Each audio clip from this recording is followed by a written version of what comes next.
They say some spirits wander lonely roads at night, waiting for someone to notice them, waiting for someone to speak first. A cousin of mine once walked home after watching football late at night. What happened to him on that road still terrifies him till today. The match ended around 8:15 p.m. It had been an intense game. People were shouting, arguing, celebrating. The tiny viewing center in the remote town was packed. But after the match ended, everyone disappeared quickly into the night. My cousin waited for a bike. None came. No tricycles, no cars. So he decided to walk home alone. The road leading to his area was old and untarred. Only a few weak streetlights stood along the road, leaving long stretches swallowed by darkness. At first, everything felt normal. He could still hear faint voices from the viewing center behind him. Then slowly, the sounds faded, until the entire road became silent. Too silent. No crickets, no dogs barking, nothing.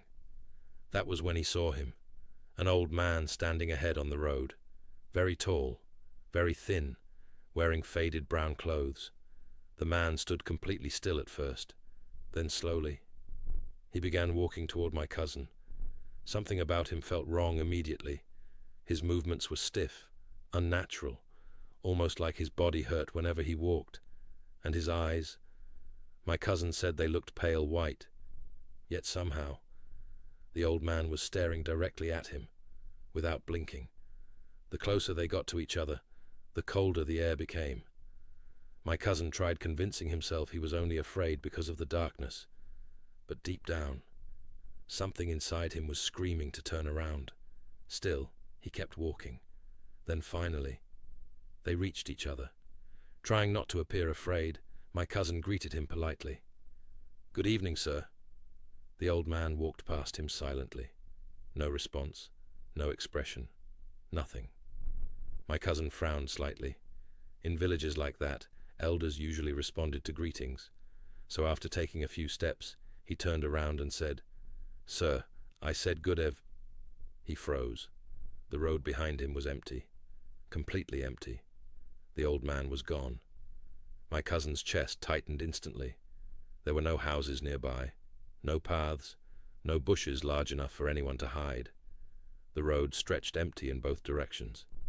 Then he looked down, and what he saw nearly stopped his heart. Footprints covered the dusty road, but they were only his own. The old man had left none.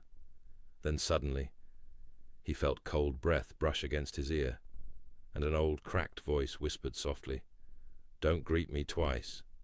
If you're enjoying this story so far, make sure you like this video and subscribe to the channel for more creepy African horror stories posted regularly. My cousin ran. He ran so fast he nearly fell several times on the rough road. His slippers almost tore apart. He didn't stop once, not once, until he burst through his front door, shaking violently and drenched in sweat. That night, he developed a terrible fever, and according to his mother, he kept screaming in his sleep, claiming an old man was standing outside his window, watching him. The next morning, an old woman in the village listened quietly to his story. When he finished, her face changed immediately.